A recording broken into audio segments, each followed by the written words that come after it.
In the history of cinema, some films arrive like explosions. They announce themselves with enormous budgets and familiar faces. Others arrive quietly, almost unnoticed, waiting years before audiences discover them. The Shawshank Redemption belongs to the second category. When it entered theaters in 1994, it was not a phenomenon or a box office giant. It had no action stars, no fantasy worlds, and no spectacle designed to dominate the screen. Instead, it was a slow, emotional story about hope, friendship, and survival inside one of the darkest places imaginable. The numbers tell a surprising story. A movie that would become one of cinema's most beloved films struggled to find an audience, losing millions and nearly disappearing among forgotten releases. Yet decades later, it stands as one of the highest rated films in IMDb history, embraced by new generations who see it as a deeply personal story about endurance. That transformation creates one of cinema's greatest mysteries. Why does a film surrounded by suffering become the movie people return to when they need comfort? Why does a story about loneliness, injustice, and years of waiting feel like a source of hope instead of despair? Somewhere inside Shawshank is an emotional engine powerful enough to make viewers revisit the journey whenever life begins to feel like confinement. The answer begins with one of the most unforgettable escapes ever filmed. After decades trapped inside Shawshank State Penitentiary, Andy Dufresne finally breaks through the wall that has held him captive. But the escape is not clean or heroic in the traditional Hollywood sense. There is no triumphant battle, no celebration waiting for him. Instead, Andy crawls through a narrow tunnel filled with darkness, decay, and 500 yards of unimaginable filth. It is a journey through everything designed to destroy him. Then comes the rain. Standing outside the prison walls, soaked beneath the storm, Andy raises his arms toward the sky. The moment feels impossible because the man who seemed defeated has discovered a freedom beyond the escape itself. The prison could control his body, his movements, and his routine, but it could never fully control the part of him that refused to surrender. And that is where the Shawshank Redemption reveals its deeper meaning. On the surface, it is a prison movie, but beneath the walls, uniforms, and locked doors, it is a story about the invisible prisons people build inside themselves. Fear, regret, hopelessness, and the belief that change is impossible can become cages just as powerful as steel bars. Shawshank endures because it asks a question far beyond prison walls. How much of our own confinement is created by the world around us, and how much is created by the limits we accept within ourselves? The film's greatest escape is not simply Andy leaving Shawshank. It is the reminder that even in the darkest places, the human spirit can continue searching for a way out. To understand why the Shawshank Redemption continues to grow in meaning with every passing decade, we have to look beyond the surface of its prison setting. This is not simply a story about a man falsely imprisoned and a remarkable escape. It is a carefully constructed exploration of time, identity, memory, and the fragile ways human beings adapt to the worlds that surround them. This journey will examine the film from multiple perspectives, beginning with the storytelling architecture that allows a decades-long prison experience to feel deeply personal and emotionally immediate. Shawshank does not rely on constant action or dramatic twists.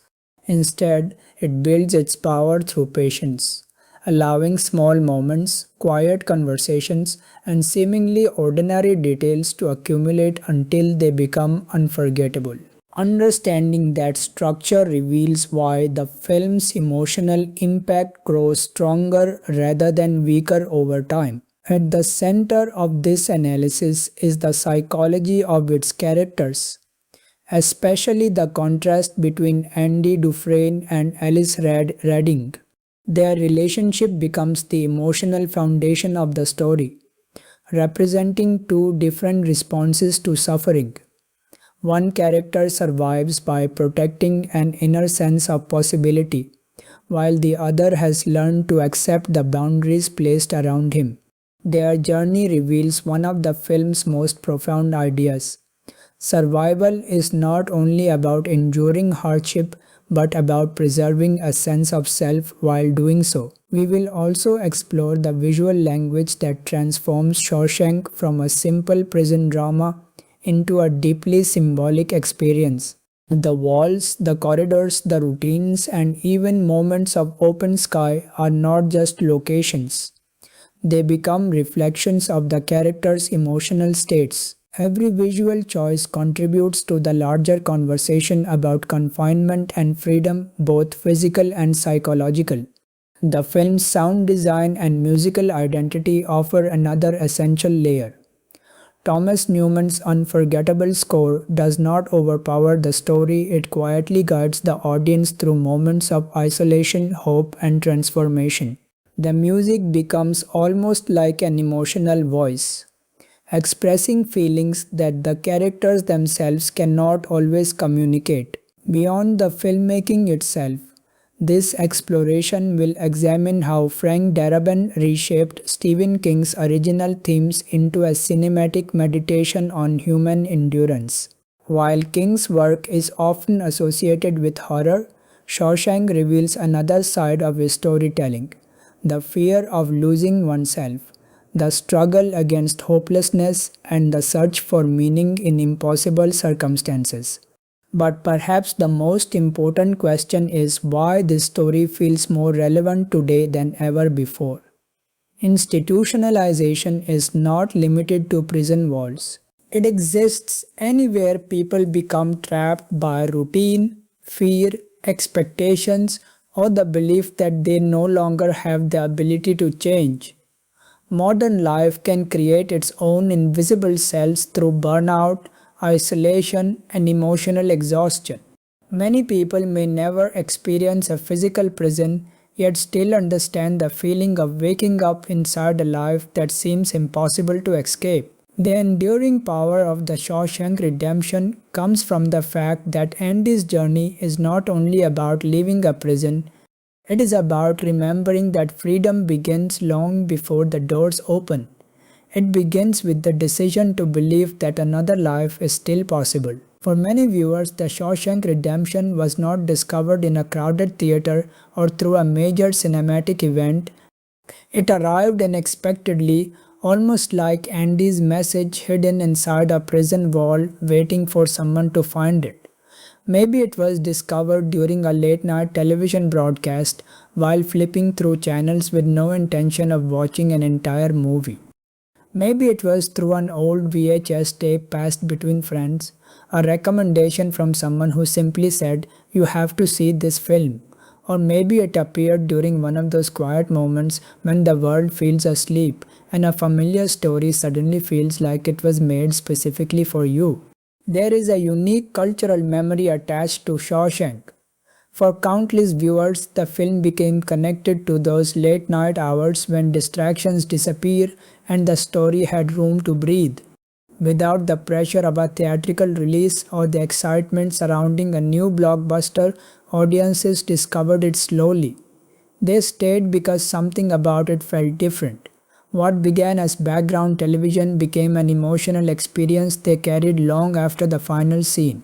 That connection exists because Shawshank understands a feeling almost everyone recognizes: the desire to believe that difficult circumstances do not define the entire story.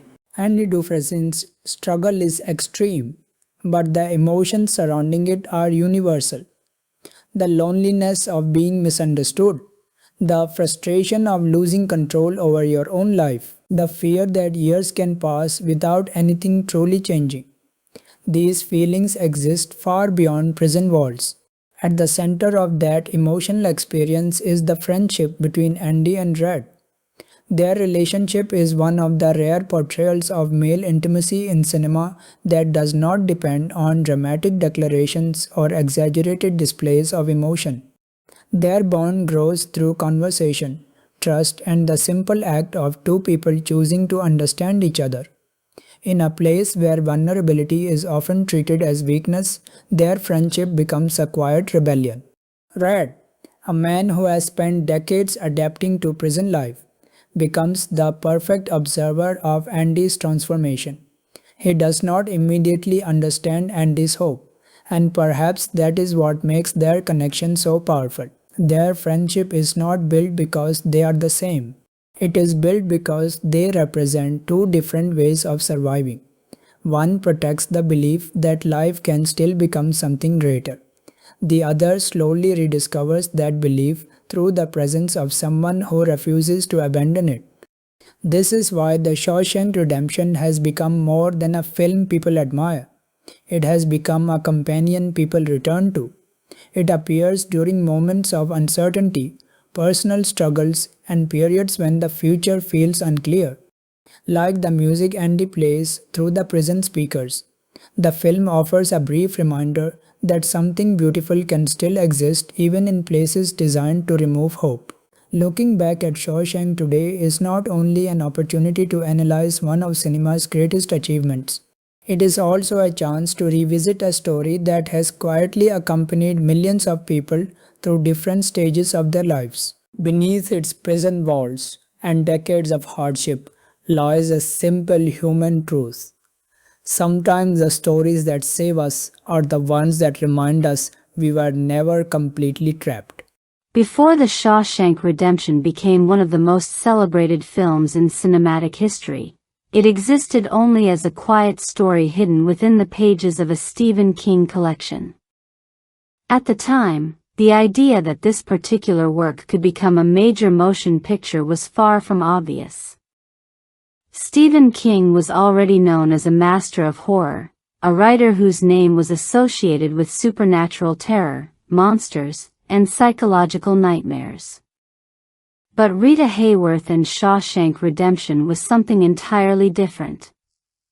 It contained no creatures from another world, no unstoppable killers, and no traditional horror elements. Its greatest fears were far more human: injustice, isolation, lost time, and the possibility of a life disappearing behind walls. The novella was originally published in King's 1982 collection Different Seasons, a book that challenged the public image of the author by presenting stories built around human drama rather than fear. While audiences expected horror from King, Frank Darabont saw something else. He saw a story about endurance. He saw a friendship between two damaged men. He saw a cinematic exploration of hope surviving in the most hopeless environment imaginable. Darabont's connection to the material began years before cameras ever rolled. As a young filmmaker trying to establish himself, he became fascinated by King's writing and believed that Shawshank contained the foundation for something extraordinary. The opportunity came through King's famous dollar deal, an arrangement where the author allowed emerging filmmakers to option one of his short stories for a symbolic $1 fee. The agreement gave talented creators a chance to develop adaptations without the enormous financial barriers usually attached to major literary properties. But the low cost of acquiring the rights did not mean the project was easy to make. The real challenge was convincing people that this story deserved to exist on screen. A slow-paced prison drama with no obvious action elements was not the kind of project Hollywood typically embraced. The story depended on atmosphere, character development, and emotional transformation rather than spectacle. It required patience from both the filmmakers and the audience. Darabont approached the adaptation with enormous respect for King's original work. Instead of treating the novella as a simple outline, he focused on capturing the emotional foundation beneath the words. He understood that the heart of Shawshank was not the mechanics of prison life but the internal battle happening within its characters. The challenge was transforming King's descriptive prose into cinematic moments that audiences could feel. The screenplay became an exercise in preserving the spirit of the original while creating a structure that could exist visually. Darabont expanded certain elements, strengthened relationships, and developed the emotional connection between Andy Dufresne and Ellis Red Redding. The friendship that exists between them became the film's central heartbeat, allowing the audience to experience decades of time passing not through simple explanations, but through the gradual evolution of trust. One of the most important decisions was changing Red's background from King's original description. In the novella, Red is an Irish character, which inspired his nickname. But Darabont imagined a different emotional quality for the role. He wanted someone whose presence could communicate wisdom, regret, and quiet understanding without needing excessive explanation. That vision eventually led to Morgan Freeman, whose voice and performance would become inseparable from the film's identity. The casting process itself involved difficult choices and uncertain possibilities. Before Tim Robbins and Morgan Freeman became the faces of Andy and Red, several major Hollywood stars were considered. Names such as Tom Cruise, Tom Hanks, and Kevin Costner were connected with the project at various stages, but the final casting moved away from established blockbuster appeal and toward actors who could embody the emotional truth of the characters. Tim Robbins brought a unique quality to Andy Dufresne. His performance avoided turning Andy into a traditional heroic figure. Instead, he created someone quiet and mysterious, a man who seemed physically present but emotionally separated from the world around him. Andy's strength was not displayed through aggression or dominance. It existed in his patience, intelligence, and refusal to let his circumstances completely define him. Morgan Freeman provided the perfect contrast. His Red was not simply a narrator explaining events. He was a man carrying decades of experience, someone who understood the prison system because he had spent so long adapting to it. Freeman's warmth and honesty gave the film its emotional foundation, making Red the perfect guide through Andy's extraordinary journey. The production itself carried the same commitment to authenticity. The filmmakers chose the abandoned Ohio State Reformatory in Mansfield, Ohio, as the primary filming location, a place with a history and physical presence that could not be recreated on a studio set. The building's deteriorating walls, narrow corridors, and overwhelming sense of age became more than a backdrop. The prison felt like a living force surrounding the characters. Filming inside the old structure brought its own challenges. The environment was harsh, with freezing temperatures, uncomfortable conditions, and decaying architecture creating an atmosphere that affected everyone involved. But those difficulties contributed to the realism of the finished film. The cold stone walls and oppressive spaces gave Shawshank a sense of authenticity that audiences could feel immediately. Every production decision, from Darabont's careful adaptation to the unconventional casting choices and the use of a real prison location, served the same purpose, creating a world where hope could feel impossible before it felt powerful. The filmmakers were not simply building a prison story. They were creating a portrait of the human spirit under pressure, a story where the smallest acts of dignity could become revolutionary. The story of the Shawshank Redemption's journey to becoming a cinematic masterpiece is inseparable from the strange moment in history when it was released. Sometimes a film fails because it lacks quality. Sometimes it fails because audiences are not ready for what it offers. And sometimes, a great film simply arrives at the wrong moment, surrounded by louder voices demanding attention. 1994 was one of the most competitive years in modern cinema. It was not just a strong year for movies, it was a year that produced several films that would permanently shape popular culture. Audiences were experiencing the philosophical crime world of Pulp Fiction, the emotional journey of Forrest Gump, the animated phenomenon of The Lion King, and the adrenaline-fueled action of Speed. Each of these films had a clear identity and an immediate way to capture public attention. Against this backdrop, The Shawshank Redemption had an almost impossible challenge. It was a quiet prison drama released in a year when audiences were surrounded by movies that could be explained in a single sentence. A speeding bus. A talking animated animal kingdom. A man's extraordinary life journey. A revolutionary crime story. Shawshank, however, was about a banker sentenced to life in prison who forms a friendship over decades while holding on to hope. The emotional power of the film was hidden beneath its simplicity, but that same simplicity made it difficult to market. Hollywood advertising depends on instantly communicating why audiences should care. Shawshank was not built around a clear action hook, a romantic storyline, or a recognizable franchise.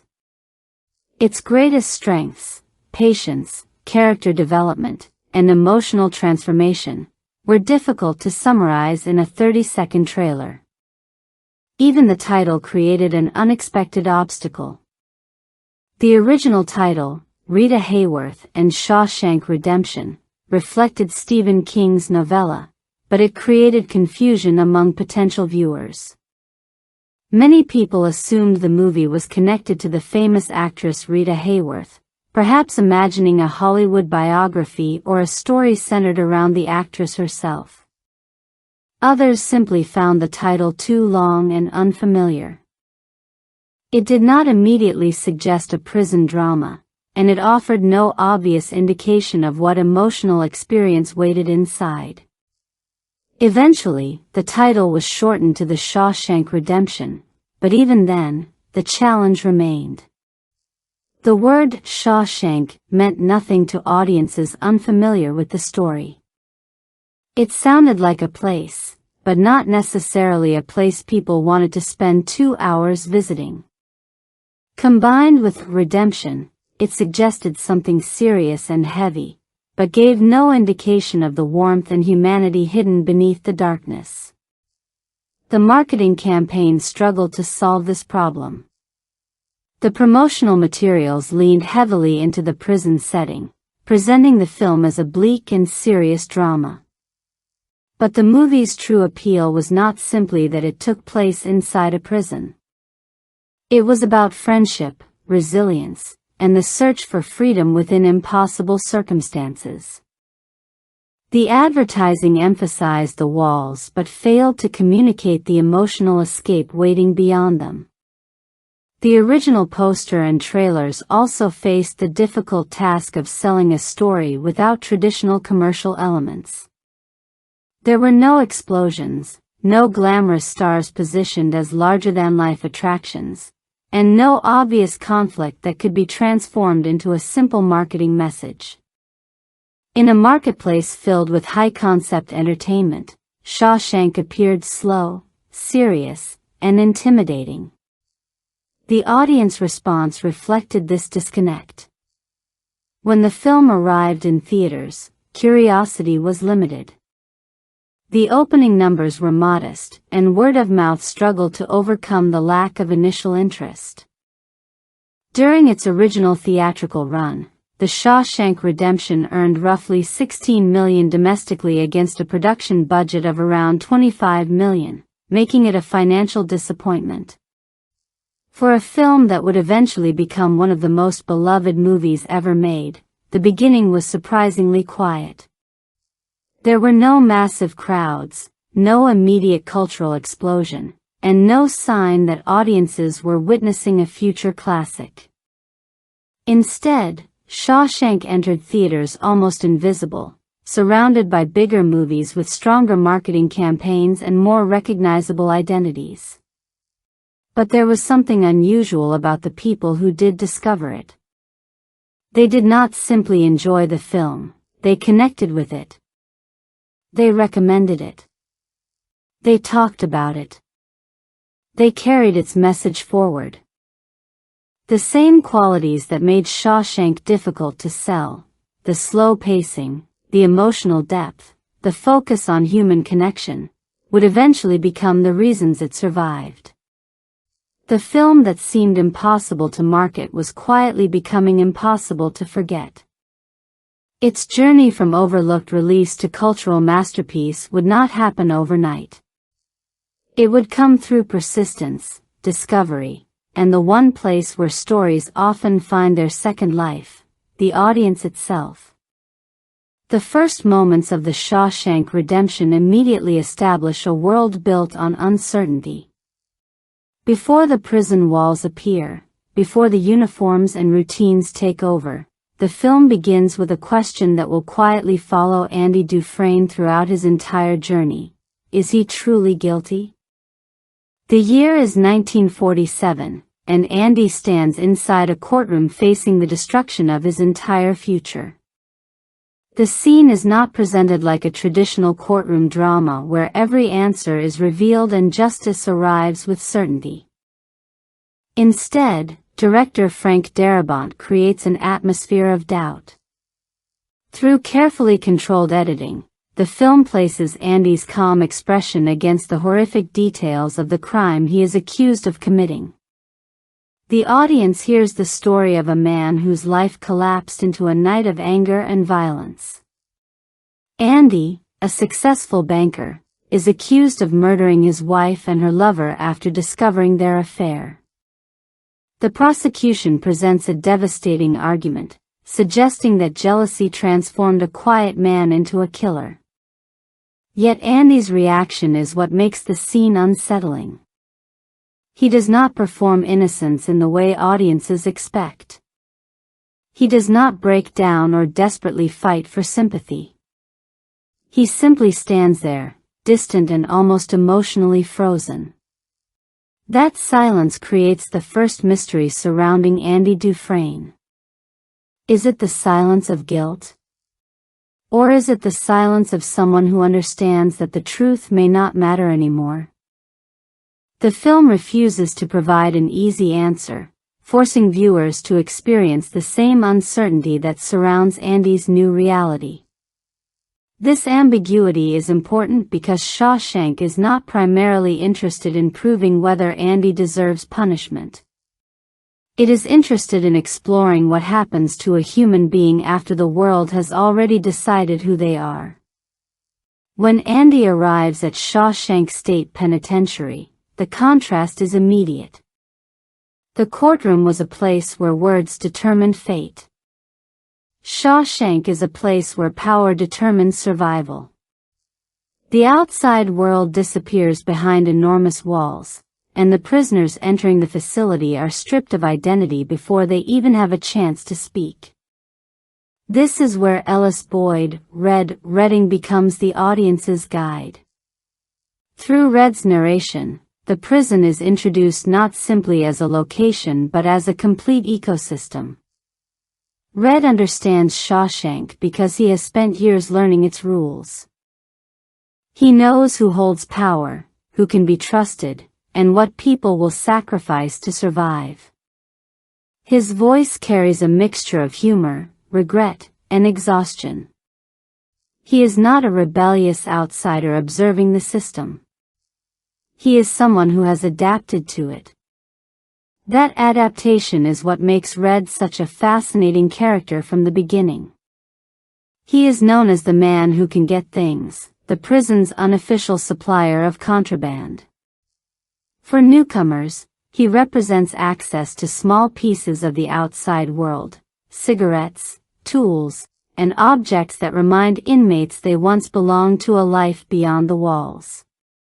But Red's ability to survive also reveals something deeper. He has learned how Shawshank functions. He understands the institution because he has accepted its permanence. Prison is no longer just where he lives. It has become the reality through which he understands existence. Andy, however, enters Shawshank differently. He does not understand the rules yet. He does not know who controls the environment or how quickly the institution attempts to break new arrivals. The arrival sequence of the new inmates, known as Fish, reveals the prison's brutal philosophy. Fresh prisoners are treated as entertainment by those who have already survived the system. Their fear becomes a spectacle.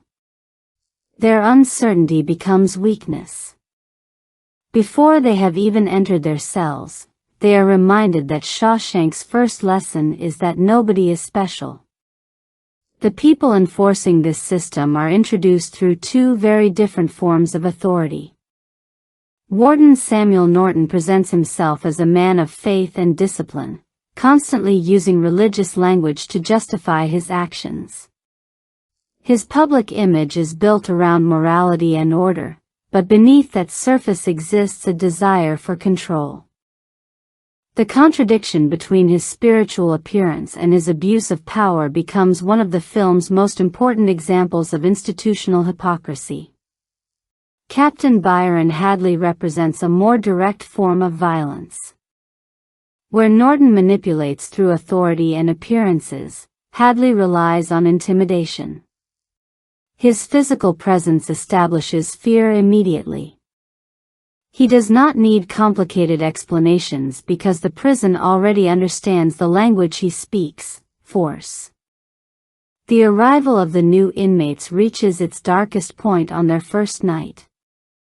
As the prisoners sit in their cells, terrified and uncertain, the reality of Shawshank becomes impossible to ignore. One inmate, known as Fat Ass, breaks under the pressure of his first night and desperately cries out. Instead of receiving compassion, he becomes a target. Hadley's response is immediate and brutal. The inmate's death is shocking not only because of the violence itself, but because of how quickly it happens. A person enters Shawshank expecting punishment through the legal system, but discovers something far more dangerous, a place where survival depends on avoiding the attention of those with power. This opening act establishes the foundation of Andy's journey. Shawshank is not simply a prison made of concrete and steel. It is a machine designed to remove individuality, create fear, and convince people that escape is impossible. Every new inmate arrives carrying a previous identity, but the institution immediately begins the process of replacing it with something smaller. And yet, among all the fear and uncertainty, Andy Dufresne remains strangely different. While everyone around him reacts to the prison, Andy observes it. While others surrender to the environment, he studies it. That quiet resistance is barely visible at first, but within the walls of Shawshank, even the smallest act of inner freedom becomes a powerful form of defiance. The first years inside Shawshank are not a test of Andy Dufresne's physical strength. They are a test of whether he can preserve the person he was before the prison begins changing him. The walls do not simply separate inmates from the outside world. They slowly attempt to redefine what those inmates believe they are capable of becoming. For Andy, the transition into prison life is especially brutal. Unlike Red, who has learned the rules of survival, Andy enters Shawshank with the mindset of someone who once lived through logic, structure, and control. He was a banker, a man whose intelligence allowed him to navigate the world outside. Inside prison, however, intelligence does not provide immediate protection. Shawshank values dominance, violence, and reputation. Andy's quiet personality makes him appear vulnerable in an environment where vulnerability is often treated as an invitation. The first 2 years become a nightmare of isolation and abuse. Andy is targeted by a group of prisoners known as the Sisters, led by Boggs Diamond.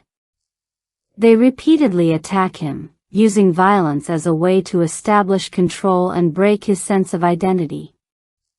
These moments are among the darkest parts of Andy's imprisonment because they show how completely powerless he appears within the prison hierarchy. Yet the film makes an important choice in how it presents Andy's suffering. It does not transform him into a traditional revenge figure. He does not become consumed by anger or seek violent retaliation. Instead, he absorbs the pain quietly, carrying himself with the same controlled patience that defines him throughout the story. This does not mean the suffering does not affect him. It means his survival depends on protecting something inside himself that Shawshank cannot reach. That internal resistance becomes the foundation of Andy's transformation. During these early years, Andy's friendship with Red begins to develop, but even Red does not fully understand him yet. To most prisoners, Andy is an unusual figure. He is quiet, distant, and seemingly disconnected from the reality around him. But Red notices something different. Andy does not behave like someone who has accepted defeat. He behaves like someone who is waiting for something. One of the earliest examples of this comes through Andy's request for a small rock hammer. When Andy approaches Red with the unusual request, Red immediately becomes curious. In prison, objects have meaning because they represent connections to the outside world. A simple tool can become a valuable possession. Red sees the rock hammer as a strange hobby item, something that might help Andy pass the endless hours of confinement. He understands its practical use but cannot imagine a larger purpose behind it. To Red, escape from Shawshank is almost impossible. The walls are too high, the guards are too powerful, and the system is too deeply established. Andy, however, sees possibilities where others see limitations. The rock hammer represents one of the first signs that Andy is mentally living beyond the prison walls. It is not just a tool for shaping stones. It represents patience, creativity, and the belief that small actions can eventually create significant change. At a time when most prisoners focus only on surviving the present moment, Andy quietly invests in a future he cannot yet prove exists. This difference between Andy and everyone around him becomes clearer during the roof-tearing scene. While working on the prison roof under the supervision of Captain Byron Hadley, Andy overhears Hadley discussing a personal financial problem. Hadley has inherited money but fears losing it through taxation. For most prisoners, approaching a violent guard would be unthinkable. Hadley is unpredictable, dangerous, and known for responding to challenges with force. But Andy recognizes something important: even the most intimidating people have weaknesses. Instead of begging for kindness, Andy offers something valuable. He speaks to Hadley not as a frightened prisoner, but as a professional who understands a problem others cannot solve. It is an extraordinary risk because one wrong word could lead to punishment or death. Andy is not physically powerful, but he understands the power of his own knowledge. This moment becomes a turning point because Andy does something almost impossible inside Shawshank. He changes the relationship between prisoner and guard. For a brief moment, intelligence defeats intimidation. He does not overpower Hadley. He does not challenge him through force.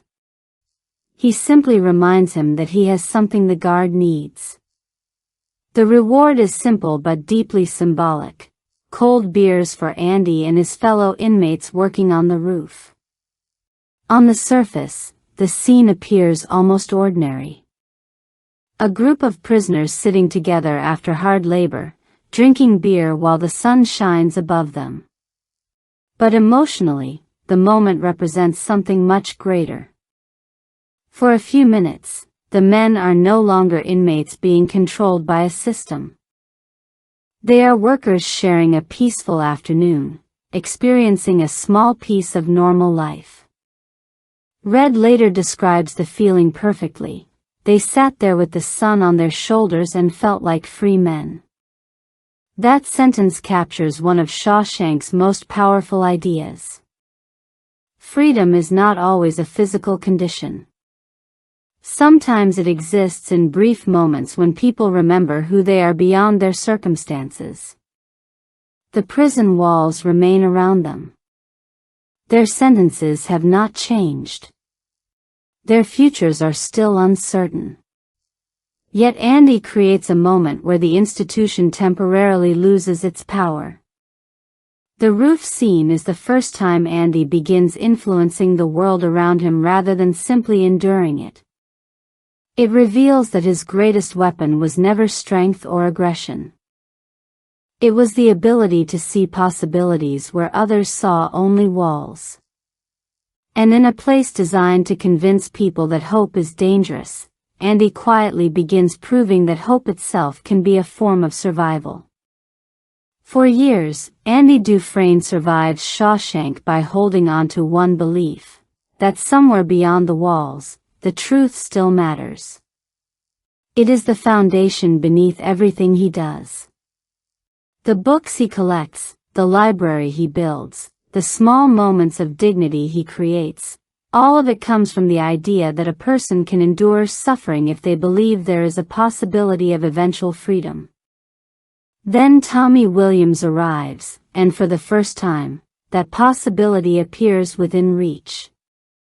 Tommy is young, inexperienced, and unlike the older prisoners who have spent years adapting to Shawshank's harsh reality.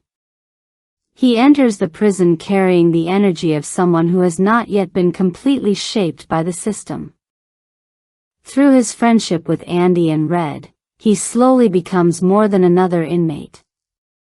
He becomes a reminder of the outside world and the future that many prisoners have stopped imagining. But Tommy also carries something far more important than youth or optimism. He carries a piece of information that could completely change Andy's life. When Tommy tells Andy about a former cellmate named Elmo Blatch, the story begins to unravel everything Andy has been forced to accept. Blatch had confessed to Tommy that he was responsible for killing a wealthy man's wife and her lover, a crime that matches the circumstances surrounding Andy's conviction. For the first time in years, Andy hears something he has desperately needed: evidence that the world made a terrible mistake. The revelation is devastating because it does not simply prove Andy's innocence. It exposes the cruelty of everything he has endured. Every year inside Shawshank, every moment of abuse, every piece of his life stolen from him, happened because of a mistake that could potentially be corrected.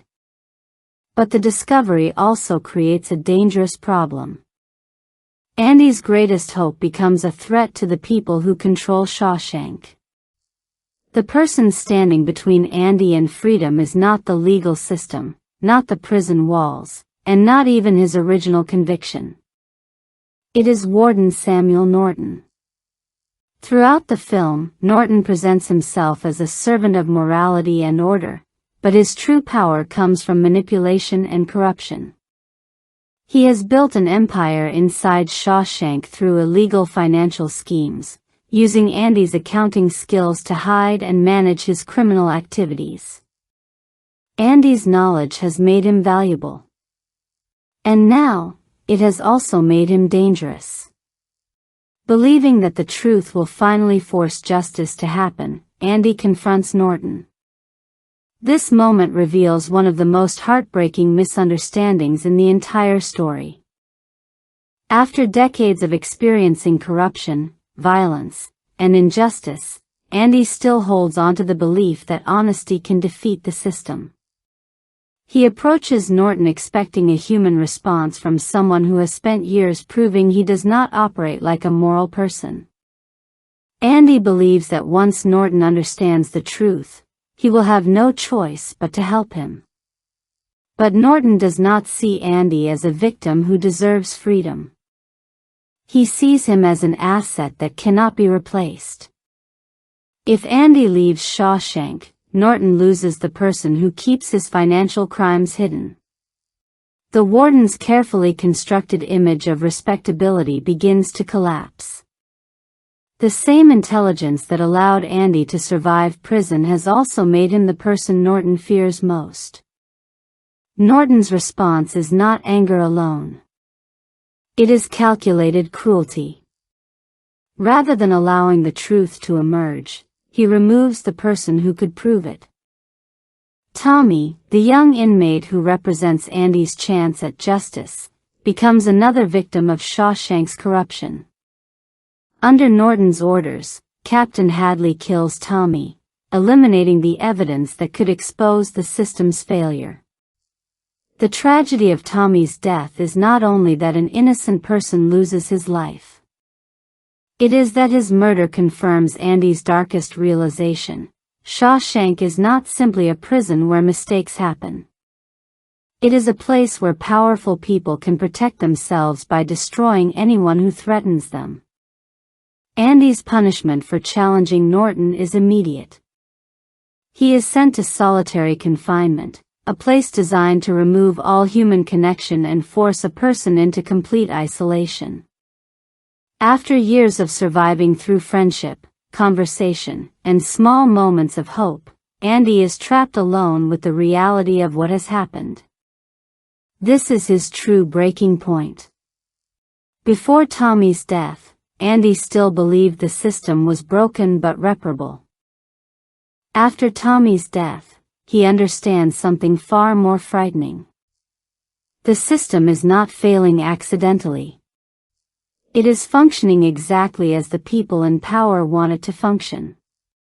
The walls of Shawshank become more than physical barriers. They represent a structure designed to protect itself at any cost. Inside solitary confinement, Andy faces the darkest version of his imprisonment. His innocence no longer guarantees freedom. The truth no longer guarantees justice. Even the hope he carried for decades seems powerless against people willing to commit murder to maintain control. But there is another layer to Andy's crisis. Norton believes he has defeated him because he has taken away his opportunity to escape legally.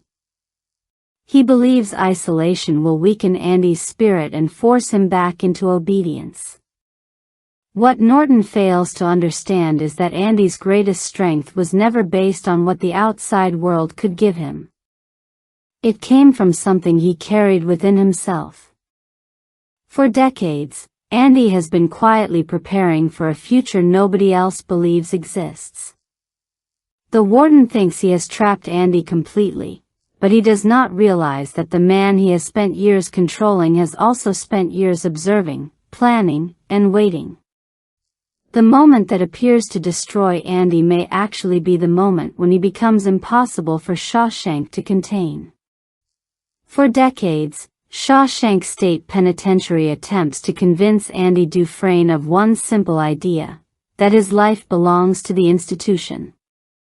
The walls determine where he goes. The guards determine what he does. The warden determines what truths are allowed to exist. Every part of the system is designed to make escape feel impossible. But while everyone inside Shawshank believes Andy is slowly becoming another permanent piece of the prison, he is secretly building something else entirely. A future. The plan does not begin during his darkest moments. It begins years earlier, through patience, observation, and an understanding that most people around him never possess. The same qualities that allowed Andy to survive prison become the tools that allow him to defeat it.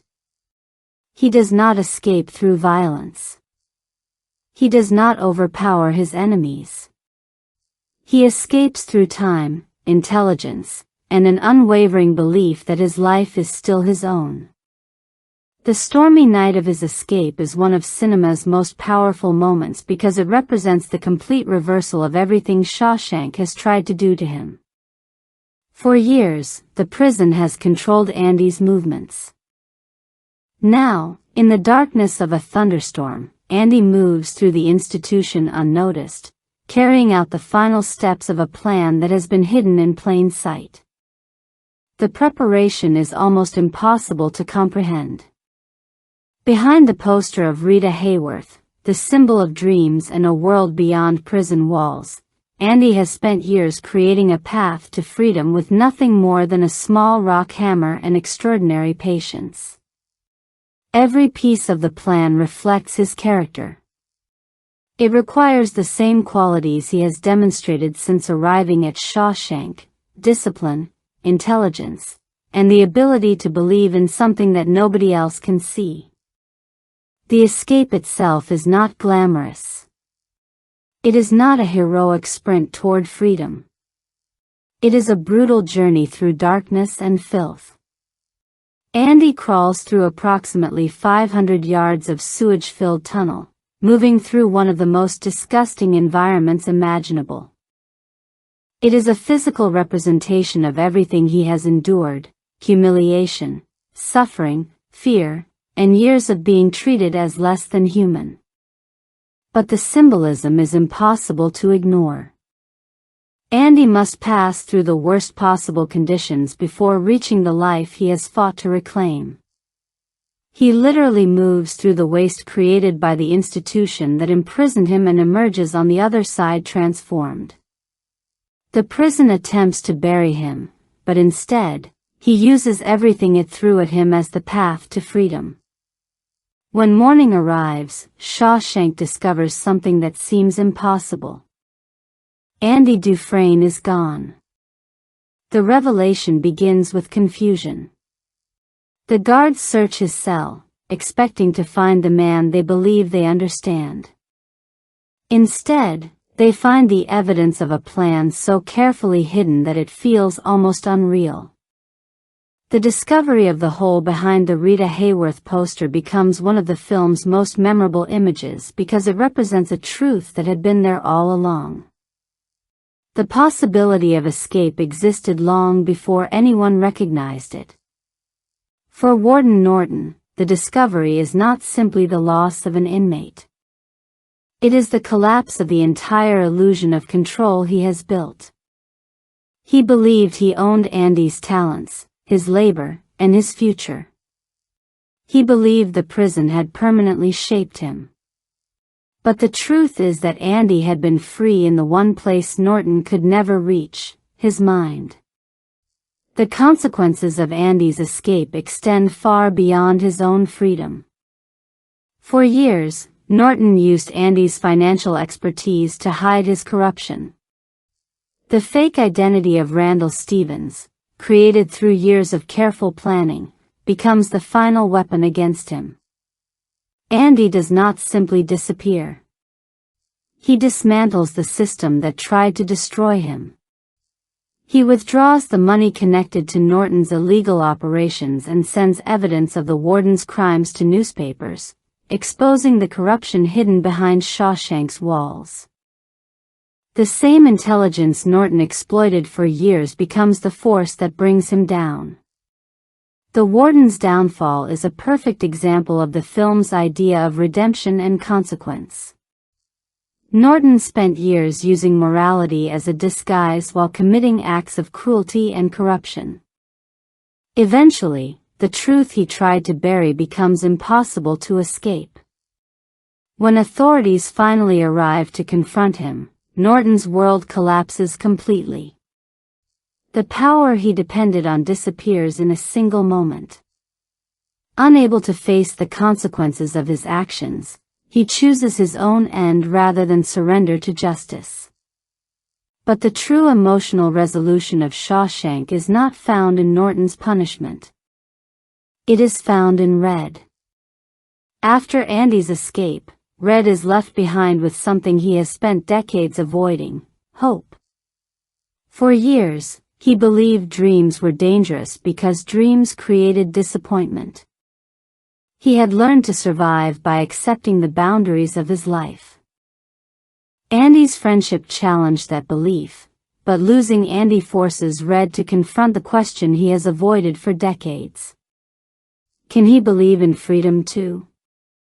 When Red finally receives parole, the film explores another form of imprisonment. Physical walls are one thing, but institutionalization creates invisible ones. Red has spent so long inside Shawshank that the outside world feels unfamiliar. Freedom itself becomes frightening because it requires him to rediscover who he is without the structure of prison. But Andy's final message guides him. At the oak tree in Buxton, Red finds the hidden letter and money Andy left behind. More importantly, he finds a reason to move forward. The tree becomes a symbol of connection, a reminder that friendship can survive distance and time. Following Andy's instructions, Red travels toward the possibility of a different life. And on the shores of Zihuatanejo, Mexico, the story reaches its emotional destination. The reunion between Andy and Red is powerful because it does not feel like a victory over the past. It feels like a quiet acceptance that the future they once imagined has finally arrived. After decades of confinement, two men who survived one of the darkest environments imaginable stand beside the ocean, surrounded by endless possibility. The final image of the Shawshank Redemption is not about escaping a prison. It is about discovering that the human spirit was never completely imprisoned in the first place.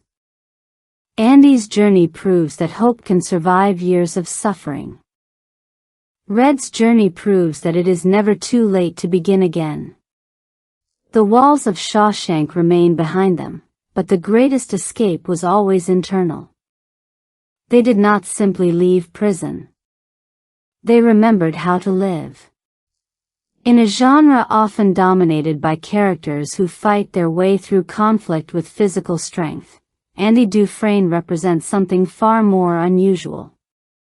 He is a hero whose greatest weapon is not aggression, charisma, or dominance. It is restraint. Inside Shawshank State Penitentiary, Andy appears almost out of place from the beginning. The environment around him rewards toughness, intimidation, and the ability to command fear.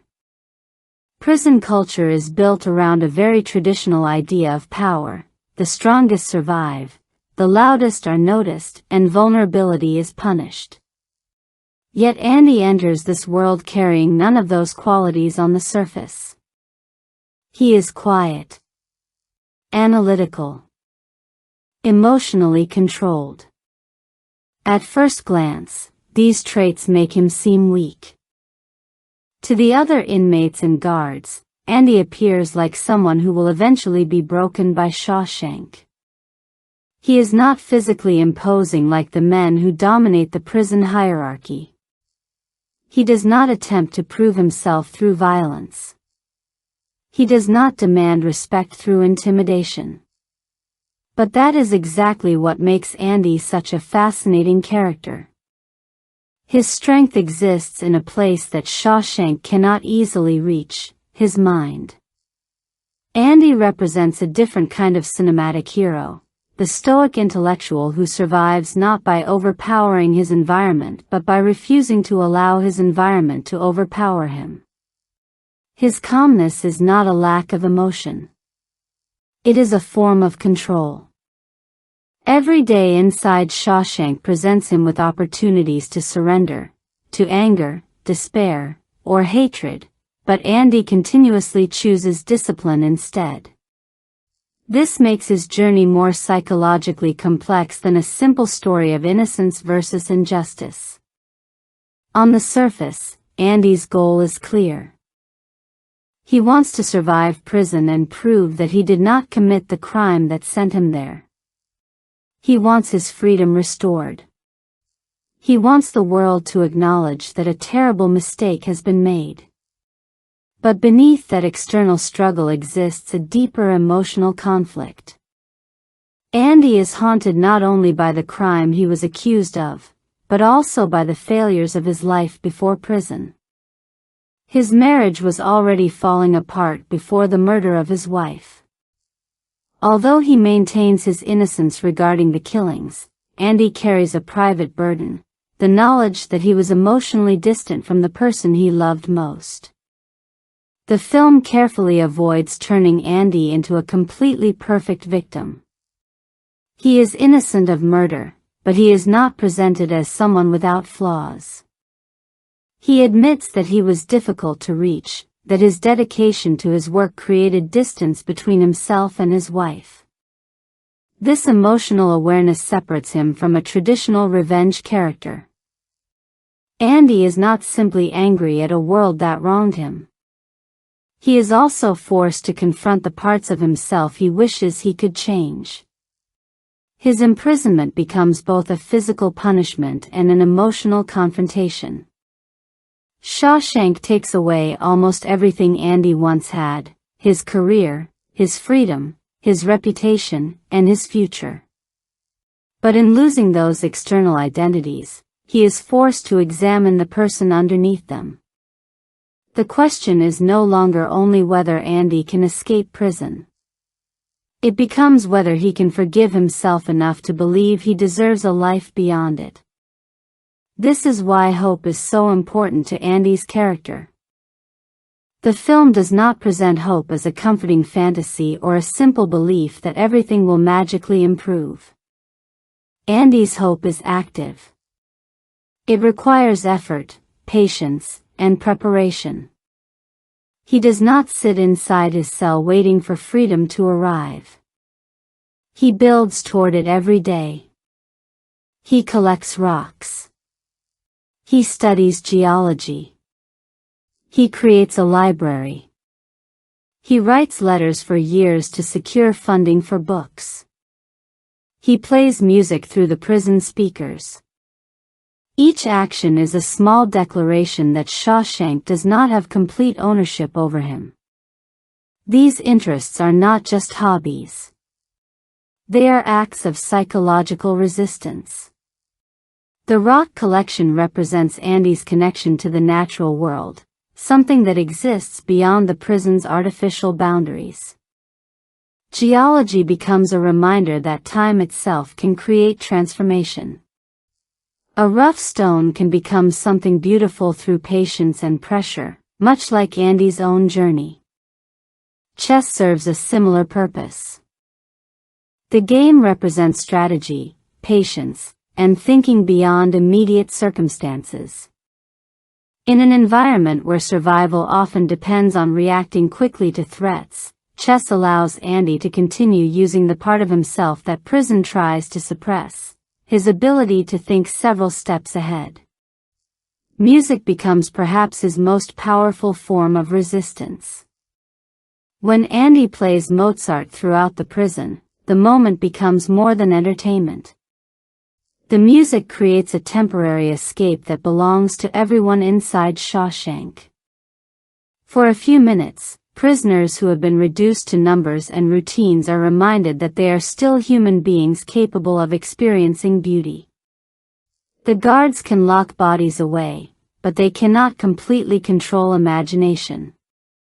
That idea defines Andy Dufresne. His greatest achievement is not escaping through a tunnel. It is surviving decades inside a place designed to erase individuality while maintaining a sense of self. The prison changes his circumstances, but it never fully changes his identity. Andy's quiet endurance is what makes him powerful. He does not defeat Shawshank by becoming stronger than the people who control it. He defeats it by refusing to become like them. In a world built around walls, Andy's greatest act of rebellion is continuing to believe there is something beyond them. The most dangerous enemies in the Shawshank Redemption are not the prison walls themselves. Walls are visible. They can be measured, understood, and eventually overcome. The true threat comes from the people who control those walls and convince themselves that their cruelty is justified. Warden Samuel Norton and Captain Byron Hadley represent two different forms of oppression within Shawshank. One operates through manipulation, appearances, and false morality. The other operates through intimidation, violence, and fear. Together, they create a system where corruption does not exist despite the institution's rules. It exists because those in power have learned how to exploit those rules. Warden Norton is perhaps the film's most disturbing character because he does not see himself as a villain. He believes he is a righteous man. His greatest weapon is not physical strength but his ability to hide corruption behind the appearance of virtue. From the moment he is introduced, Norton surrounds himself with religious imagery. He carries a Bible, speaks about discipline and morality, and presents Shawshank as a place guided by order and spiritual principles. His public identity depends on the idea that he is bringing structure and redemption to lost men. But the contradiction between Norton's words and actions reveals the true nature of his character. He does not use religion as a source of compassion. He uses it as a tool of control. Norton's famous declaration, "I am the light of the world," becomes deeply ironic because the man claiming to represent morality is responsible for some of the darkest actions within Shawshank. He steals, manipulates, exploits prisoners for personal gain, and protects his power through violence. His faith is not a reflection of his values. It is a costume designed to make his authority appear unquestionable. The Bible becomes another symbol of this corruption. Norton carries scripture constantly, but he understands it only as a weapon. He uses religious language to demand obedience rather than offer forgiveness. He sees punishment as the purpose of morality, while ignoring the compassion and grace that are central to the message he claims to represent. This makes Norton a fascinating psychological contradiction. He is not someone who rejects morality. He is someone who has reshaped morality into something that serves him. In his mind, the institution exists to enforce order, and because he believes he represents that order, any action taken to preserve his control becomes justified. That mindset is what allows him to commit increasingly extreme acts without recognizing his own corruption. Andy becomes the greatest threat to Norton because he exposes the difference between appearance and reality. Norton wants to believe that his system is perfect, but Andy proves that intelligence and integrity can exist outside the rules Norton created. Andy understands numbers, records, and financial systems, making him valuable to Norton, but he also possesses something Norton lacks, a moral center. The warden can control prisoners through authority, but he cannot control someone who refuses to surrender his inner principles. If Norton represents corruption hidden behind respectability, Captain Byron Hadley represents violence without disguise. Hadley is the physical force that allows Norton's system to function. Where Norton manipulates through words and institutions, Hadley communicates through fear. His presence creates immediate tension because he represents the unpredictable brutality of unchecked authority. Hadley is not portrayed as a mastermind. He is not intelligent enough to construct complex schemes or manipulate people on Norton's level. His power comes from his position and his willingness to use violence without hesitation. That simplicity makes him frightening.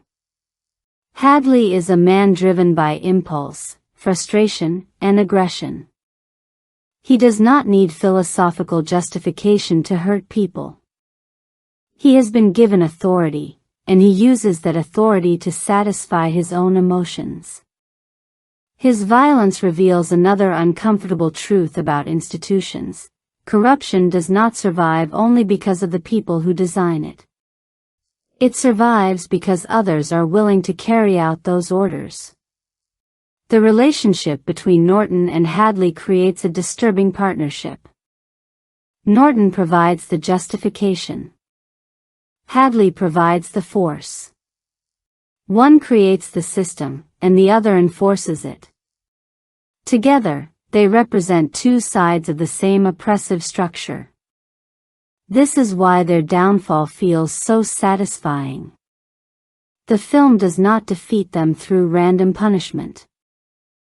Instead, their own tools become the instruments of their destruction. Norton's obsession with control and financial power ultimately exposes him. The money he uses to build his false image becomes evidence against him. The carefully maintained reputation collapses because the very system he manipulated finally turns against him. Even the Bible, the symbol he used to present himself as righteous, becomes part of the irony surrounding his downfall. Norton hides behind Scripture, but he cannot hide from the consequences of his actions. Hadley's downfall follows the same pattern. The authority he uses to intimidate others cannot protect him once that authority disappears. The fear he creates is temporary, but the consequences of his actions remain. The satisfaction of seeing Norton and Hadley fall comes from a deeper emotional truth. They are defeated by the same things they believed made them powerful.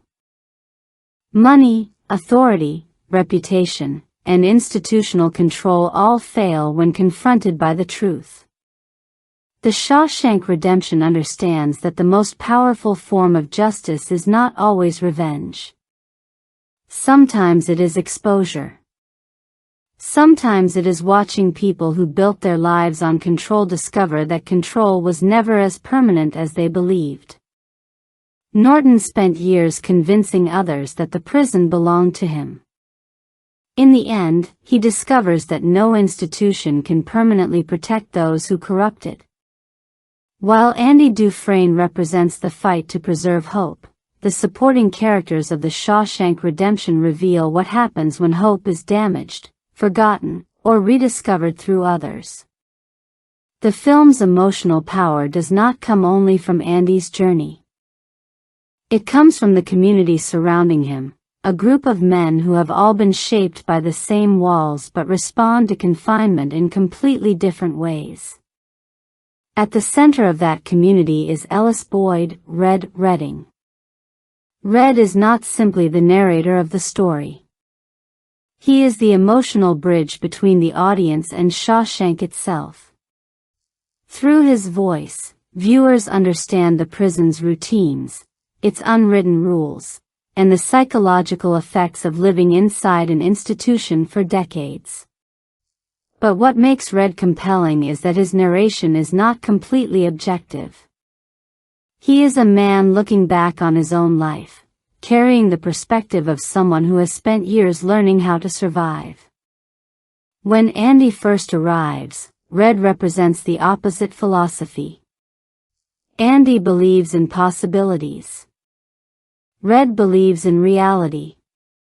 Red's famous warning that hope is a dangerous thing reveals the mindset of someone who has protected himself through acceptance. After spending decades inside Shawshank, Red has learned that expecting too much only creates disappointment. Hope becomes dangerous because it reminds people of everything they have lost. For Red, survival means adaptation. He knows how to function inside prison. He knows how to get what people need. He understands the system because he has stopped fighting against it. This makes his relationship with Andy so meaningful because Andy introduces a perspective Red has almost forgotten. Andy does not challenge Red through arguments or force him to change. He simply lives differently. Every small act, building the library, collecting rocks, playing music, demonstrates a belief that life can still contain meaning even in a place designed to remove it. Over time, Red begins to absorb that belief. Their friendship becomes a quiet transformation. Andy gives Red something more valuable than any object he could smuggle into prison, a reason to imagine a future. The man who once believed hope was dangerous eventually becomes someone willing to risk hoping again. This makes Red's journey just as important as Andy's escape. Andy physically leaves Shawshank, but Red must escape something equally powerful: the psychological prison created by decades of institutionalization. That idea is explored most painfully through Brooks Hatlin. Brooks is one of the film's most tragic characters because he represents the extreme consequences of becoming completely dependent on an institution. After spending nearly 50 years inside Shawshank, Brooks has become a man who belongs to the prison more than the outside world. When he is finally released, something unexpected happens. Freedom terrifies him. The world outside the prison has changed. Technology, social expectations, and daily life feel unfamiliar.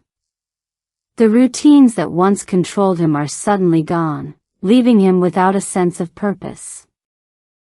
Shawshank was a prison, but it was also the only environment Brooks understood. His emotional collapse reveals one of the film's deepest observations: captivity does not only exist when someone is physically locked away. Long-term confinement can reshape a person's identity until the absence of the prison feels more frightening than the prison itself. Brooks' tragedy is not that he lacks freedom. It is that he no longer knows what to do with it. His heartbreaking decision to end his life demonstrates the devastating effects of losing connection with the world. Brooks becomes a warning of what can happen when a person spends so long adapting to limitation that possibility itself becomes overwhelming. But The Shawshank Redemption does not allow its supporting characters to exist only as symbols of suffering. The film also creates moments of warmth and humor that make the prison feel human rather than simply bleak. Characters like Haywood, Floyd, and the other inmates provide a sense of everyday life inside Shawshank.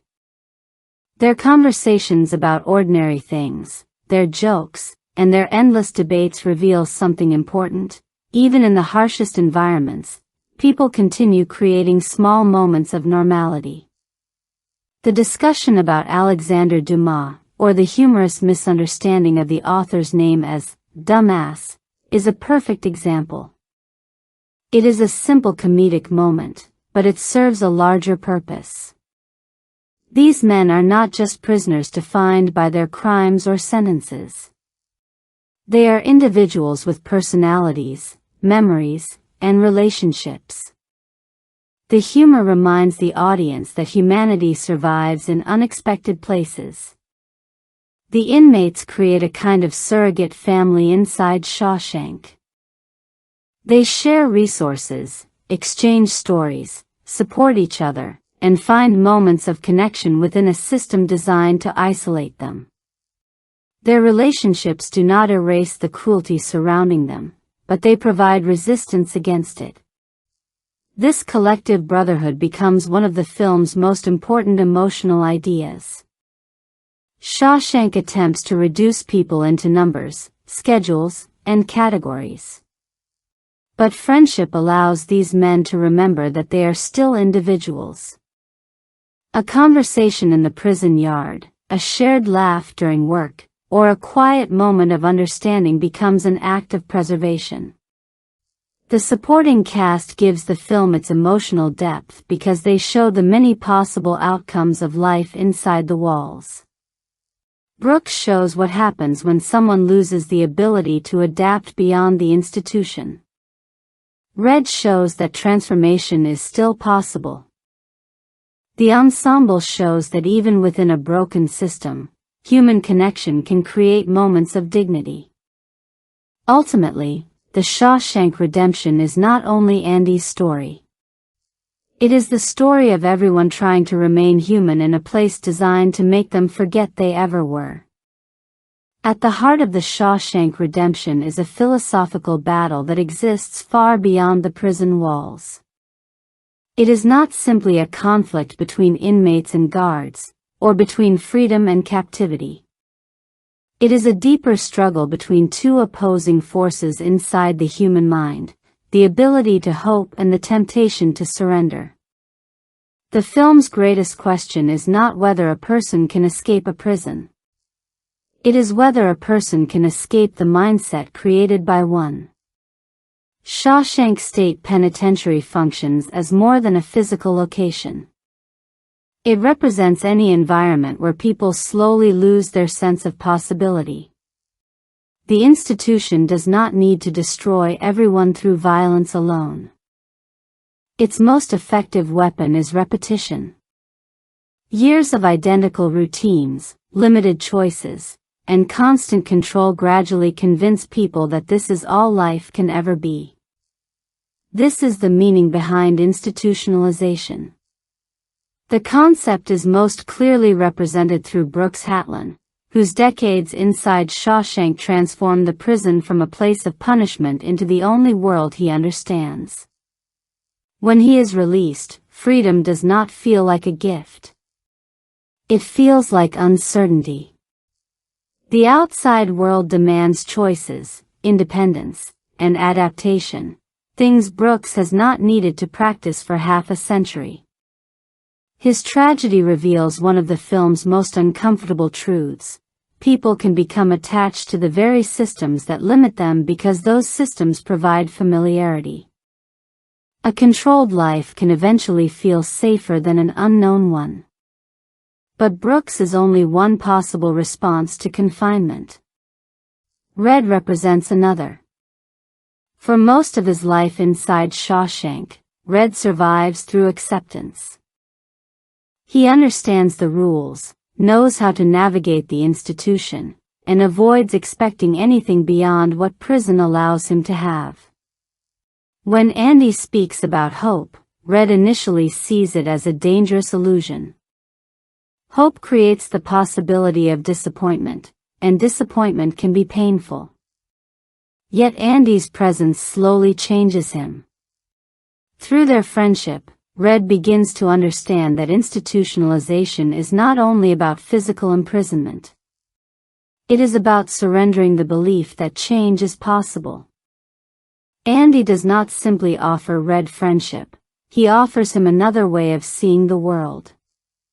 Then there is Andy.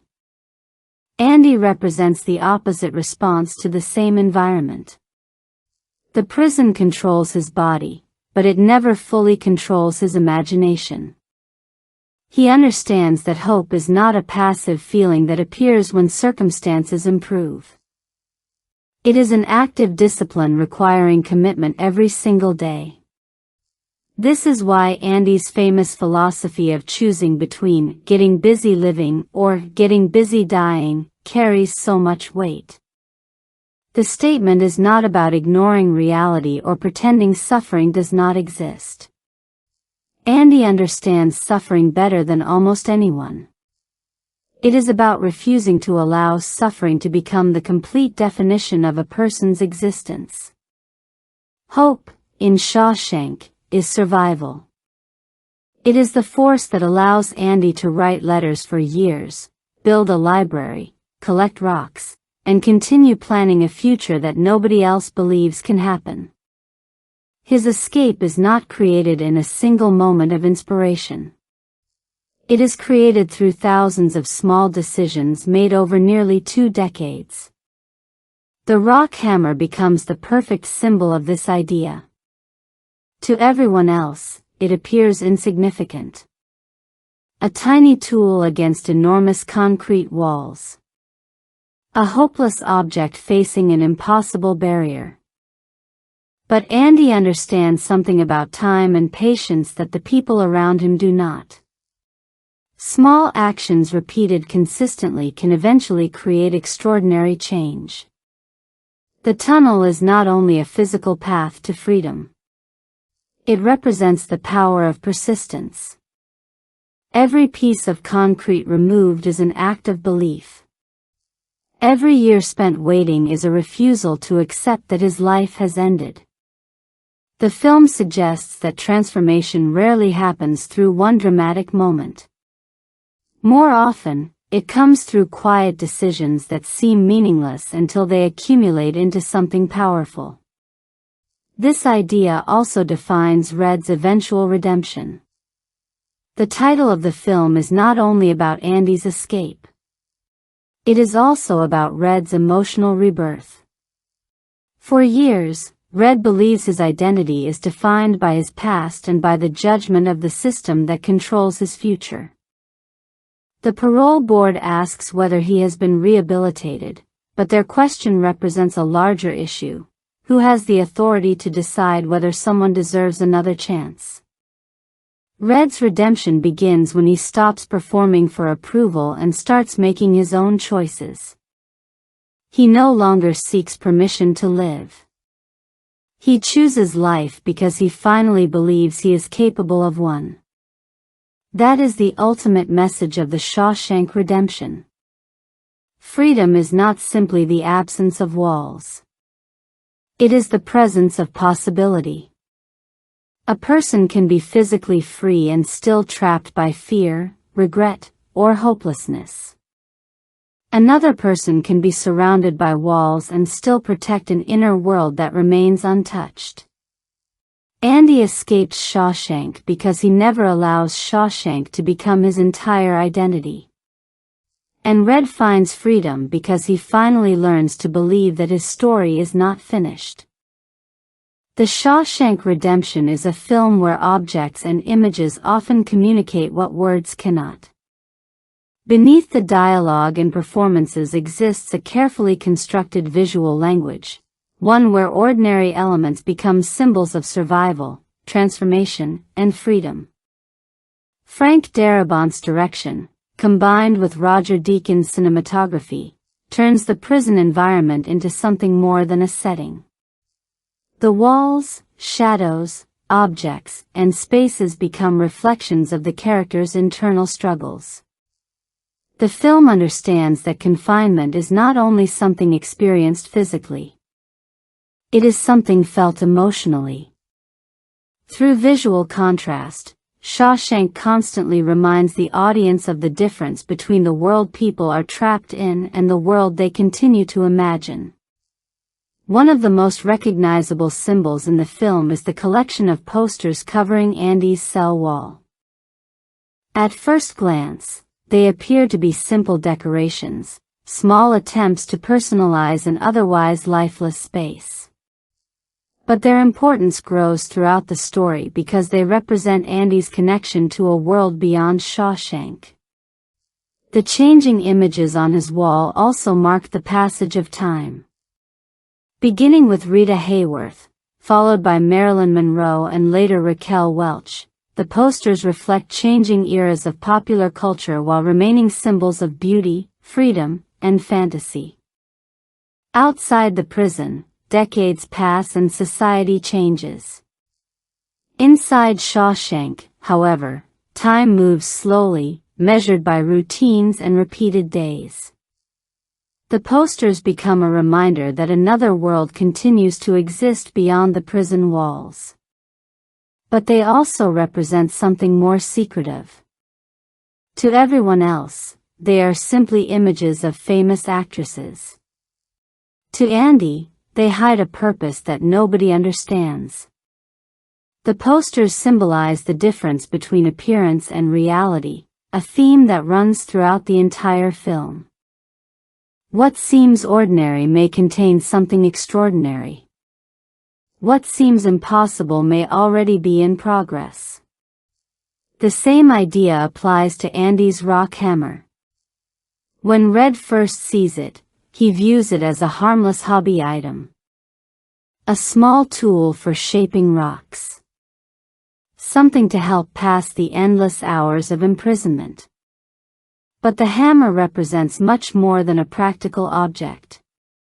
It represents patience, intelligence, and the power of small actions repeated over time. Unlike the weapons used by other prisoners or guards, Andy's tool is not designed for destruction. It is designed for creation. He uses it to reshape stones, but symbolically, he is also reshaping his own reality. Every piece of rock removed from the wall represents an act of resistance against the belief that his future is already decided. The chess pieces carry a similar meaning. Created from the rocks Andy collects, they reflect his strategic mind. Chess is a game built around patience, planning, and thinking beyond the immediate moment. In Shawshank, where survival often depends on reacting to daily threats, Andy continues operating on a different level. He understands that the most important moves are not always visible at the moment they are made. His greatest victory comes not through force, but through preparation. Perhaps the film's most powerful visual metaphor appears during Andy's escape. Water becomes a symbol of rebirth.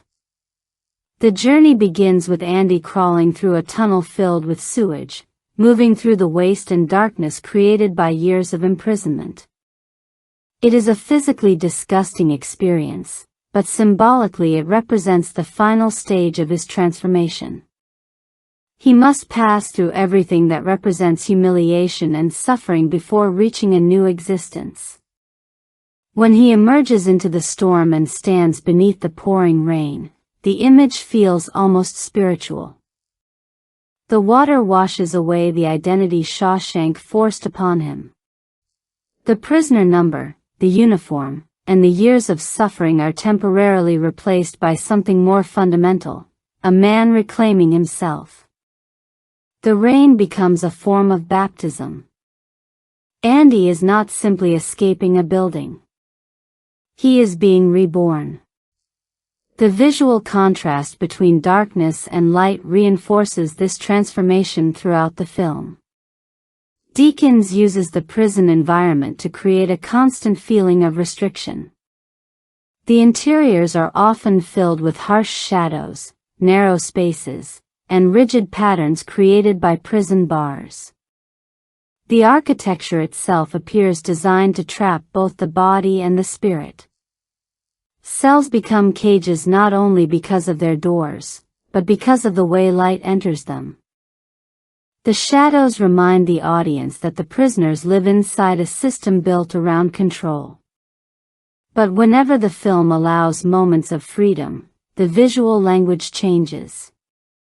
Natural sunlight becomes associated with connection, humanity, and possibility.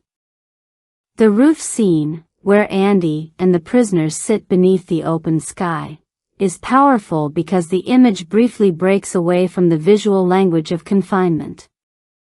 The walls still surround them, but the sunlight reminds them that something larger exists beyond those walls. The same contrast appears during Andy's final escape. After years of darkness, he moves toward open space, natural elements, and endless horizons. The Shawshank Redemption uses visual symbolism not as decoration, but as storytelling. Every object and image reinforces the film's central idea. The human spirit searches for freedom even when circumstances seem designed to prevent it. The walls may be built from concrete, but the desire for something beyond them cannot be contained. The Shawshank Redemption is a film built around confinement, yet one of its greatest cinematic achievements is that it never allows the audience to feel trapped by the images themselves. The story takes place almost entirely inside a prison, a location that could easily become visually repetitive or emotionally exhausting. Instead, cinematographer Roger Deakins transforms Shawshank into a constantly evolving visual landscape, using light, composition, and camera movement to reveal the psychological state of the characters. The film does not depend on flashy visual techniques or dramatic camera movements. Its power comes from restraint. Every frame feels carefully observed, as if the camera is not trying to impress the audience but trying to understand the people living inside this environment. Deacon's approach to lighting is especially important because Shawshank exists in a world where darkness could easily dominate every scene. Rather than creating a prison that looks unrealistically shadowy, he uses naturalistic lighting to make the environment feel authentic. The cold stone walls, aging architecture, and narrow corridors are given texture through subtle contrasts between light and darkness. The prison feels old because of the way light interacts with its surfaces. Moisture, cracks, rough stone, and worn-out materials become visible details that make Shawshank feel like a place that has existed long before Andy arrived and will continue existing after he leaves.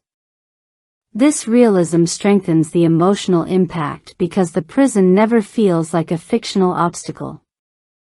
It feels like a living system that has absorbed decades of human suffering. Deakins also uses camera placement to communicate power relationships.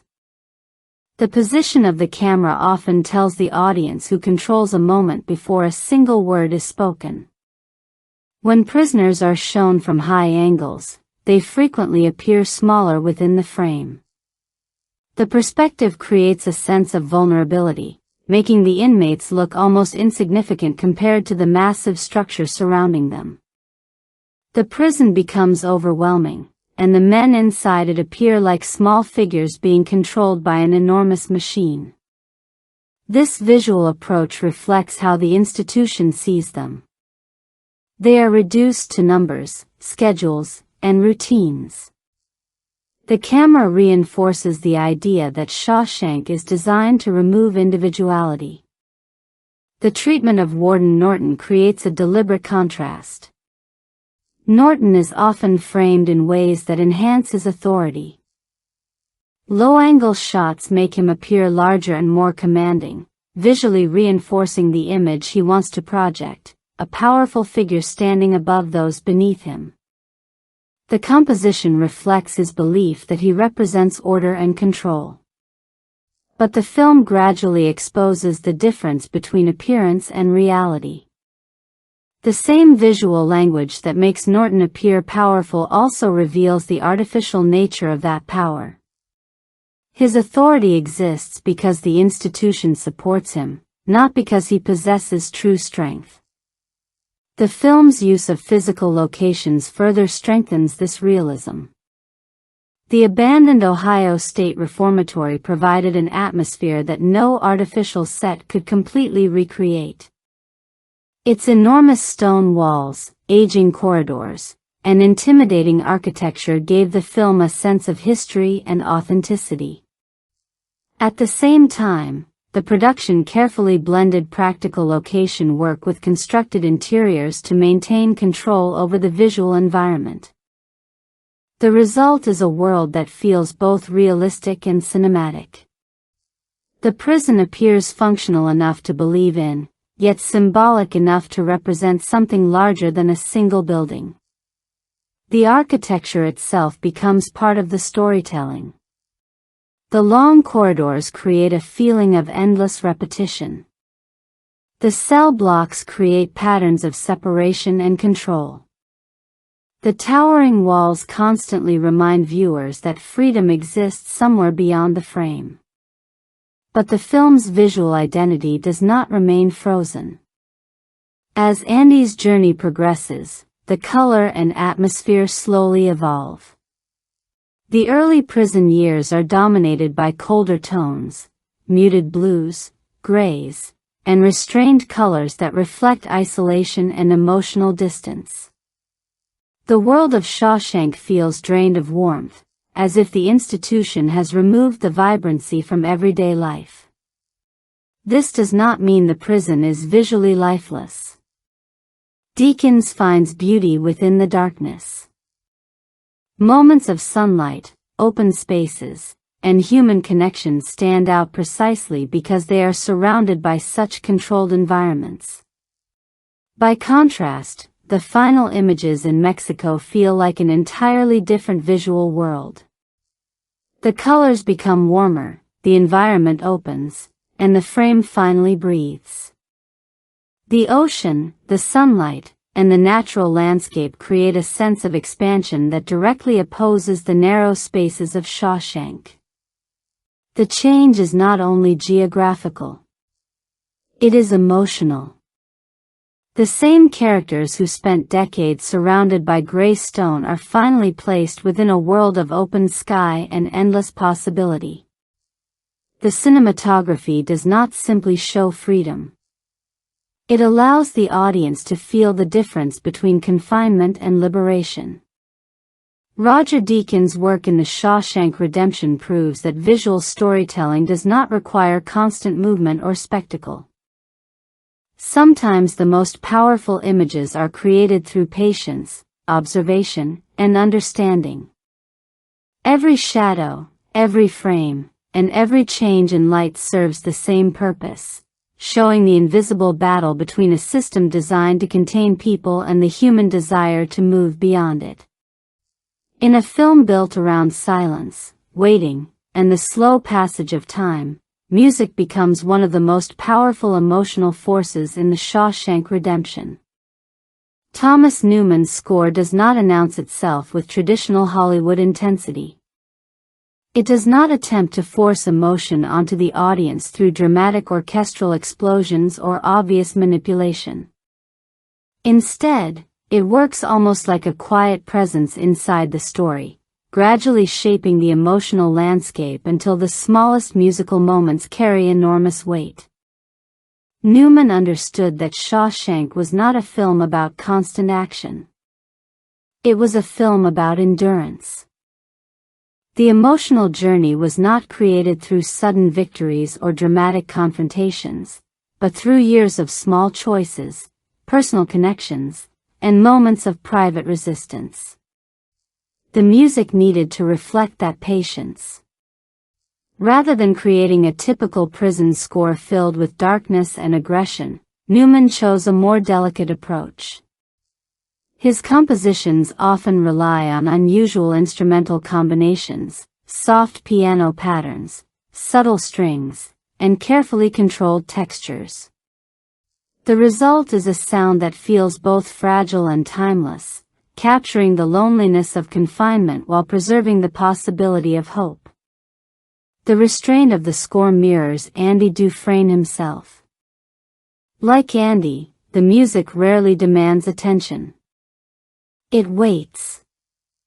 It observes. It allows emotions to develop naturally. This creates a unique relationship between the audience and the film because the score does not tell viewers what to feel. Instead, it creates space for them to discover those emotions themselves. One of the most memorable examples is the track associated with Andy's escape and the rain sequence, often identified simply as Shawshank Redemption.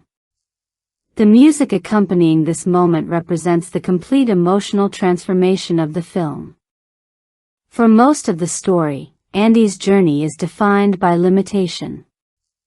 He is trapped inside a system designed to remove hope. Even when moments of beauty appear, they are temporary. The music throughout much of the film reflects this uncertainty, using restrained melodies that suggest longing without promising resolution. But during the escape, everything changes. As Andy moves through the darkness of the tunnel, the music carries the weight of everything he has endured. It is not simply the soundtrack to a physical escape. It represents decades of suffering, patience, and silent determination finally reaching a moment of release. When Andy emerges into the storm, the music expands emotionally. The movement from darker, restrained tones toward a more uplifting progression mirrors his transformation. The scene does not feel like a simple victory. It feels like a rebirth. The rain, the open sky, and Newman's rising musical themes combine into one of cinema's most unforgettable emotional experiences. The power comes from contrast. The audience has spent so long inside the prison's emotional darkness that the moment of release feels almost overwhelming. The score earns that emotional explosion because it has spent the entire film holding back. That restraint is one of Newman's greatest achievements. A less patient composer might have created dramatic music during every major emotional moment, but Shawshank understands that constant intensity reduces impact. By allowing long stretches of quiet, the film makes moments of beauty feel rare and meaningful. The same philosophy appears in end title, the music accompanying the film's final emotional resolution. Unlike the triumphant endings often found in traditional dramas, the conclusion of Shawshank is not about celebration in a loud or exaggerated sense. It is about peace. Andy and Red are not returning to the world as the same people who entered prison decades earlier. They are carrying the weight of everything they survived. The music captures this feeling perfectly. The gentle melodies evoke nostalgia, friendship, and the quiet beauty of a second chance. The ocean imagery is supported by a score that feels open and expansive, creating a complete contrast with the enclosed spaces that dominated the earlier parts of the film. The final music does not simply represent freedom.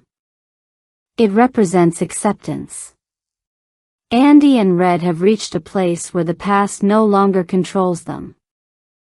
The score reflects that emotional arrival with warmth rather than excitement. It feels less like the ending of a long battle and more like the beginning of a peaceful life. Thomas Newman's work on The Shawshank Redemption demonstrates the power of musical patience. The score understands that some emotions cannot be rushed. Hope, loss, friendship, and redemption all require time to develop. By refusing to overpower the story, Newman creates music that feels inseparable from the characters' inner lives. The melodies do not just accompany Andy's journey. They breathe with it. And when the music finally rises, it carries the emotional weight of every quiet moment that came before. While Thomas Newman's score creates the emotional heartbeat of The Shawshank Redemption, the film's sound design creates the physical reality of the world surrounding its characters. Every sound inside Shawshank State Penitentiary reinforces the feeling of confinement. The prison is not only something the audience sees, it is something they hear. The film uses sound to make the institution feel alive. The repeated slam of cell doors becomes one of Shawshank's most recognizable sounds. It is more than a mechanical noise. Each closing door represents another moment of control being taken away. The sound transforms a simple action into a reminder that these men exist inside a system where movement, privacy, and personal choice are constantly restricted. The footsteps across the metal catwalks create a similar effect.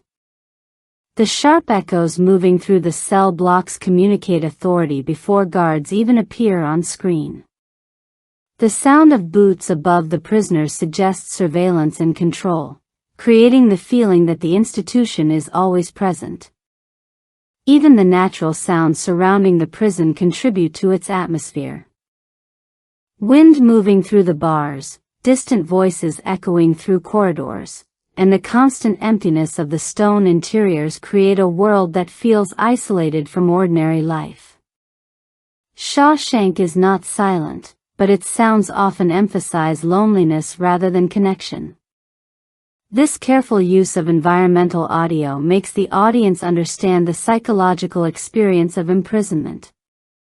The characters are not only trapped by walls. They are surrounded by constant reminders of the system controlling them. But perhaps the most powerful use of sound in the entire film comes when Andy plays Mozart through the prison speakers. The scene begins as an act of rebellion, but its impact goes far beyond that. Andy locks himself inside the warden's office and plays the opera duet, Solaria, Che Soave Zaffaretto, from Mozart's The Marriage of Figaro throughout the prison. For a brief moment, the entire institution stops. The choice of music is incredibly meaningful. Mozart's opera represents beauty, freedom, and emotional expression in a place designed to remove all three. The voices of the singers float above the prison yard, creating a striking contrast between the elegance of the music and the harsh reality surrounding it. The inmates do not fully understand the language of the opera, but they understand the feeling. That is what makes the moment so powerful. Art does not require explanation to have meaning. The prisoners, who have been reduced to routines and identities assigned by the system, experience something that reminds them they are still human. For a few minutes, they are not criminals, numbers, or prisoners. They are people capable of feeling wonder.